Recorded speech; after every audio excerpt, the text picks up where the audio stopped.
قل هو الذي أنشأكم وجعل لكم السمع والأبصار والأفئدة قليلا ما تشكرون قل هو الذي ذرأكم في الأرض وإليه تحشرون ويقولون متى هذا الوعد إن كنتم صادقين.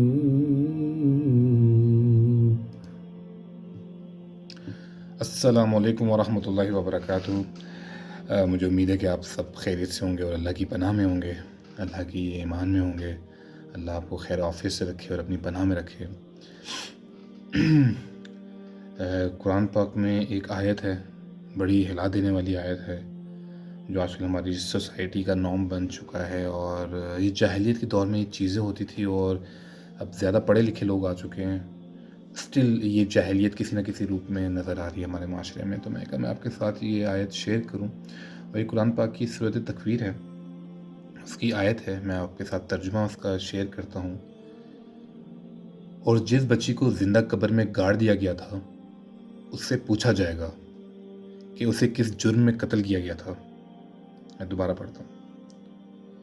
اور جس بچی کو زندہ قبر میں گاڑ دیا گیا تھا، اس سے پوچھا جائے گا کہ اسے کس جرم میں قتل کیا گیا تھا۔ اسی چھوٹی سی تفصیل آپ کے ساتھ شیئر کرتا ہوں تاکہ آپ کو اس کا کانٹیکٹ سمجھ میں آ جائے۔ جاہلیت کے زمانے میں ایک انتہائی وحشیانہ رسم یہ تھی کہ لوگ عورتوں کو منحوس سمجھتے تھے، اور بعض قبیلے ایسے تھے کہ اگر ان میں سے کسی کے یہاں بچی پیدا ہو جاتی تو وہ شرم کے مارے اس بچی کو زندہ زمین میں دفن کر دیتا تھا۔ زندہ بچی کو زمین میں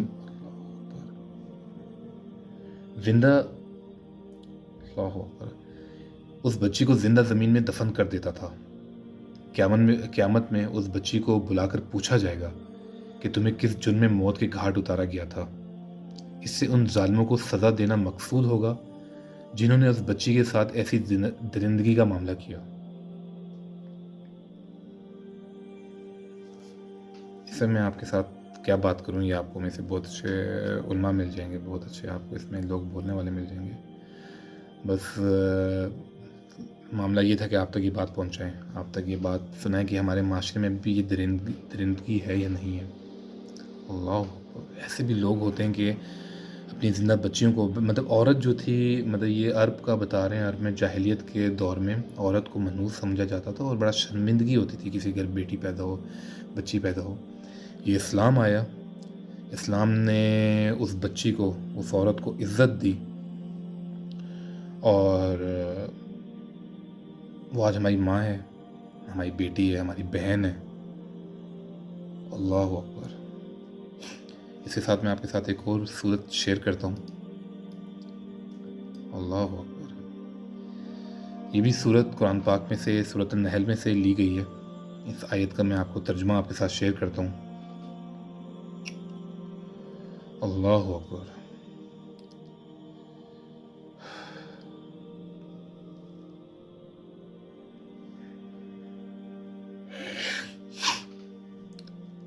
اور جب ان میں سے کسی کو بیٹی کی پیدائش کی خوشخبری دی جاتی ہے تو اس کا چہرہ سیاہ پڑ جاتا ہے۔ یہ آپ ریلیٹ کرنا اس معاشرے کی ہے، جو آج کل نارمس چل رہے ہیں، اس معاشرے میں جو چل رہے ہیں، یہ 1400 سال پہلے کی بات بتا رہے ہیں۔ یہ جاہلیت جو تھی، اللہ پاک 1400 سال پہلے کی بتا رہے ہیں۔ الحمدللہ اب تو عورتوں کو بڑی عزت دی جا چکی ہے، جب سے اسلام آیا، اور جب اسلام آیا تھا تو عورتوں کو عزت دی گئی۔ آج عورت ماشاءاللہ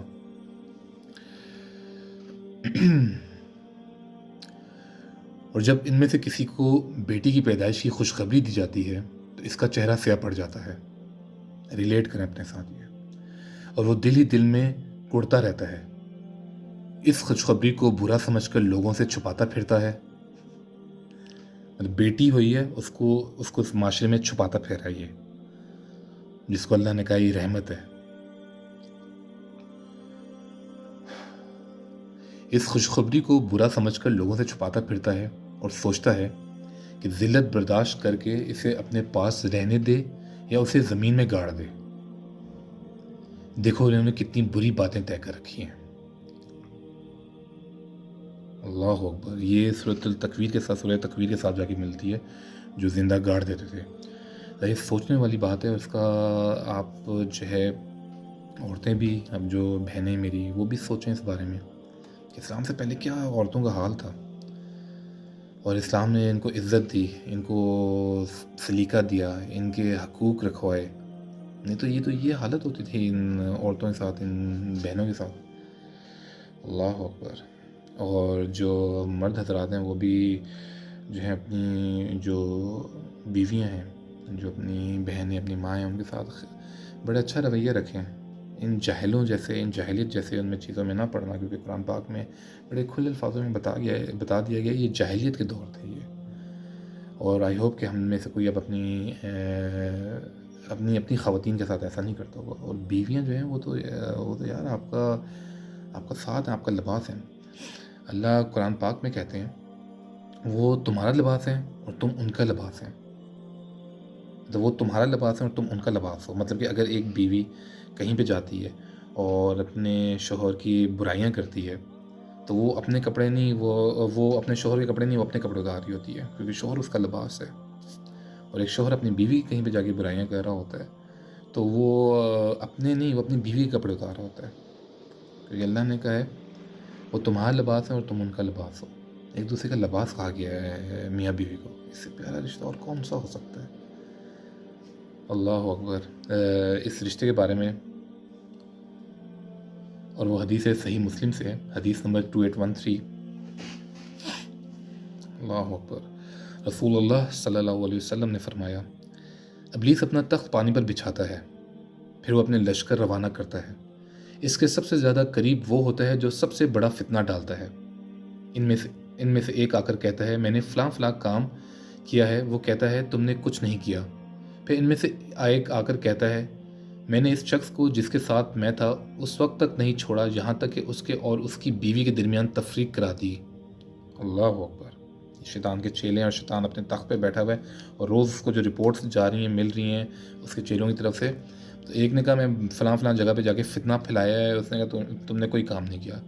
ایک نے کہا کہ میں نے اس شخص کو جس کے ساتھ میں تھا اس وقت تک نہیں چھوڑا یہاں تک کہ اس کے اور اس کی بیوی کے درمیان تفریق کرا دی. کہا وہ اس کو اپنے قریب کرتا ہے اور کہتا ہے تم سے سب سے بہتر ہو، تم سب میں سب سے بہتر ہو. پھر وہ اپنے ساتھ لگا لیتا ہے، وہ اس کو اپنے پاس بلاتا ہے، اس کو گلے لگا لیتا ہے. اللہ اکبر. اللہ اکبر. کیا ڈرا دینے والی حدیث ہے. تو مردوں کو چاہیے کہ وہ اس میں بڑا دھیان رکھیں، عورتوں کو بھی چاہیے بڑا خیال رکھیں. اگر آپ کے معاملات میں کوئی اوپر نیچ ہو جاتی ہے، دل برے ہو جاتے ہیں، آئی نو کہ آپ کو ریلیشن میں سپارک نہیں رہتا، چیزیں نہیں رہتی، آپ نارمل روٹین میں پڑ جاتے ہو، لیکن سٹل اللہ نے ایک دوسرے کا لباس کہا ہے اور شیطان آپ کی طاق میں رہتا ہے. ایک اور حدیث ہے سنن ابن ماجہ سے 11207. سبحان اللہ. ہم نے فالو کس کو کرنا ہے؟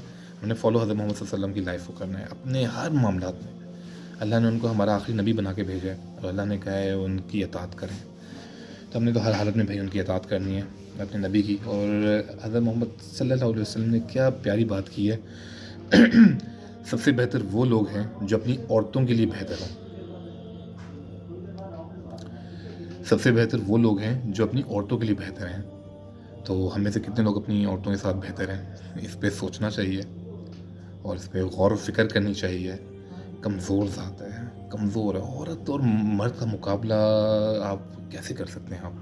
اللہ نے اس کو ایک الگ ڈائمنشن میں پیدا کیا ہے، ہمیں ایک الگ ڈائمنشن میں اللہ نے پیدا کیا ہے.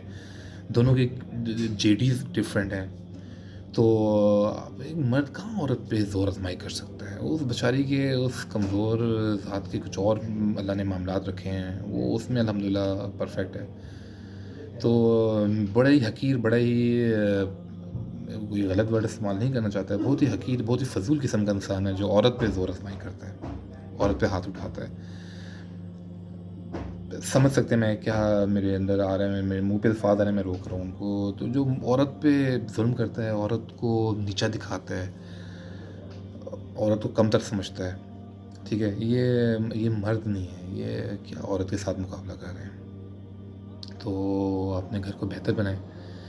اللہ قرآن پاک میں سبحان اللہ، قرآن پاک نا نصیحتوں سے بھرا ہوا ہے. قرآن پاک آپ کا میں کہتا ہوں دنیا لائف کی ہر موڑ پہ، ہر انچ پہ، ہر لمحے پہ، ہر پل میں اللہ نے قرآن پاک میں آپ کے لیے ایک ہدایت کا راستہ، یہ ہدایت کا راستہ ہے. قرآن اور حدیث ان دونوں کو آپ ساتھ پکڑے رکھیں، کبھی گمراہ نہیں ہوں گے. اللہ نے کہا بس نصیحت تو عقل مند لوگ ہی قبول کرتے ہیں. جن بھی کانٹیکس میں کہا گیا ہے، جو بھی کانٹیکس میں کہا گیا ہے، لیکن بات جڑتی ہے ہر جگہ. بات ہی کہیں نہ کہیں آپ کی زندگی کے ساتھ قرآن پاک کی جڑتی ہے. بس نصیحت تو عقل مند لوگ ہی قبول کرتے ہیں. تو نصیحت قبول کریں اللہ کی، قرآن پاک کے ساتھ جڑیں، حدیث کے ساتھ جڑیں، اپنے گھر کے ماحول کو بہتر بنائیں، اچھا بنائیں. نوک جھوک ہوتی رہے گی. دو ڈفرینٹ مائنڈ سیٹ بیٹھے ہوئے ہیں، ایک عورت ایک مرد، دونوں کے ڈفرینٹ مائنڈ سیٹس ہیں. ان دونوں مائنڈ سیٹ نے ایک مائنڈ سیٹ بننا ہوتا ہے، ایک یونٹ بننا ہوتا ہے. تو اختلافات، لڑائی جھگڑے ہوں گے، چیزیں ہوں گی، لیکن ان کو سیٹل ڈاؤن کریں، فوراً درگزر سے کام کریں. اور میں چاہوں گا کہ مرد کو جو ہے بڑا پن دکھانا چاہیے، اور عورت کی جو چھوٹی موٹی نوک جھوک ہیں ان کو درگزر کرنا چاہیے. حدیث ہے کہ عورت کی اچھائی دیکھیں، اس کی کچھ ہوں گی ایک دو چیزیں غلطیاں اوپر نیچے ہوں گی، لیکن وہ مرد اس کی اچھائیوں کو دیکھیں. تو یہ فائدے کی چیزیں ہوتے ہیں. آپ کی بیویاں، ان سے فائدہ اٹھائیں، ان کے ساتھ انجوائے کریں، ان کے ساتھ زندگی انجوائے کریں، لائف انجوائے کریں. اور اگر کوئی نوک جھوک ہو جاتی ہے تو دونوں رجوع کریں، اللہ کی طرف متوجہ ہو جائیں اور قرآن پاک کو اپنے ساتھ رکھیں. میاں بیوی کی زندگی کے درمیان قرآن پاک ہے نا، تو شیطان جتنی کوشش کر لے ان کے درمیان تفریق نہیں ڈال پائے گا. تو آئی ہوپ کہ میرا آج کا میسیج، آج کی ویڈیو، آج کی قرآن پاک کی آیت اور حدیثیں آپ کو اللہ کرے آپ کے دل میں اتریں، آپ کو سمجھ آئے، آپ کو لیے اللہ آسانیاں پیدا فرمائیں. جو گھر میں مصیبتیں، مشکلیں، پریشانیاں چل رہی ہیں، رشتوں میں جو مشکلیں پریشانیاں چل رہی ہیں، اللہ ان میں آسانی پیدا فرمائے، ان کو اللہ ان میں برکت ڈالے، خیر ڈالے. کیونکہ یہ پیارے رشتے ہیں، ان رشتوں کو سنبھالنے کے لیے اللہ نے کہا گیا ہے، ان رشتوں کو جوڑنے کے لیے اللہ نے کہا ہے جوڑ کے رکھیں. اور اللہ کو پسند نہیں ہے ایسے لوگ جو ان میں تفریق، ان میں کیا کہتے ہیں، علیحدگی کرنے کی کوشش کرتے ہیں. تو پیار محبت رکھیں، گھروں کو سکون کا باعث ہونا چاہیے. اللہ نے کہا میں تمہارے گھر سکون کے لیے بنائے، تو گھر میں جائے تو سکون ہونا چاہیے. گھر کو سکون کوشش کریں، کوشش کرنے سے ہر چیز ہوگی. دو اپوزٹ مائنڈ سیٹ ہیں، ٹھیک ہے، تو کوشش کریں کہ اللہ کے ساتھ جڑیں. دونوں اپنے ساتھ لائف میں صبح فجر کے ٹائم میں، کسی بھی ٹائم میں، دونوں میاں بیوی بیٹھ جائیں، قرآن پاک کی ایک آیت پڑھ لیں، دونوں کو سنا دیں، حدیث پڑھ لیں، دونوں کو سنا دیں، اور زندگی کو آگے بڑھائیں، دین سیکھیں، قرآن کو ساتھ میں رکھیں. قرآن سینوں میں ہوگا نہ دل میں ہوگا. قرآن کی تلاوت ساتھ رہے گی تو دلوں کو اللہ نرم کرے گا ایک دوسرے کے لیے. کچھ دیر غصہ ہوگا، کچھ دیر آپ لوگوں میں تفریق آئے گی، لیکن پھر جو ہے اللہ پیار محبت ڈال دے گا. تو اللہ کو ساتھ رکھیں اور محبت ایک دوسرے سے صرف اور صرف اللہ کے لیے کریں. آپ اللہ نے کہا ہے کہ دشمنی رکھیں تو میرے لیے رکھو، کسی کے ساتھ محبت کرو، دوستی رکھو تو میرے لیے رکھو. تو اپنی بیویوں کے ساتھ، خاص طور پہ ماں بہن، والدین کے ساتھ، اپنے بچوں کے ساتھ، خاص طور پہ بیوی کے ساتھ پیار اور محبت رکھیں فقط اللہ کے لیے. اور جب اللہ کے لیے کوئی چیز کسی کے ساتھ آپ رکھیں گے تو اللہ اس میں پہ برکت ڈالتا ہے، کیونکہ اب اللہ بیچ میں آ گیا ہے.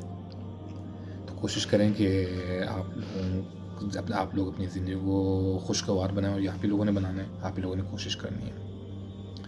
اللہ آپ کے لیے آسانی پیدا فرمائے. جو بیماری ہیں، جو تکلیفیں ہیں، ذہنی طور پہ، دماغی طور پہ، جسمانی طور پہ، عقلی طور پہ، اندرونی طور پہ، باطنی طور پہ، ظاہری طور پہ، اللہ وہ سب تکلیفیں آپ کے سامنے فرمائے، آپ کے رشتوں میں محبت اور پیار ڈالے. اور جو کینہ، بغض ہے، نفرت ہے، وہ اللہ آپ کے دلوں سے، آپ کے سینوں سے نکالے، اور ہمیں ایک امت بنائے، حضرت محمد صلی اللہ علیہ وسلم کا فالوور بنائیں. اور اس قرآن کو ہم اپنے ساتھ لے کے چلیں، اس کو پڑھیں، اس کو اپنے اندر گھولیں، اور ایک بہترین زندگی گزاریں، اور اپنی دنیا اور آخرت اور قبر اپنی بہتر بنائیں. جزاک اللہ خیر. السلام علیکم ورحمۃ اللہ وبرکاتہ.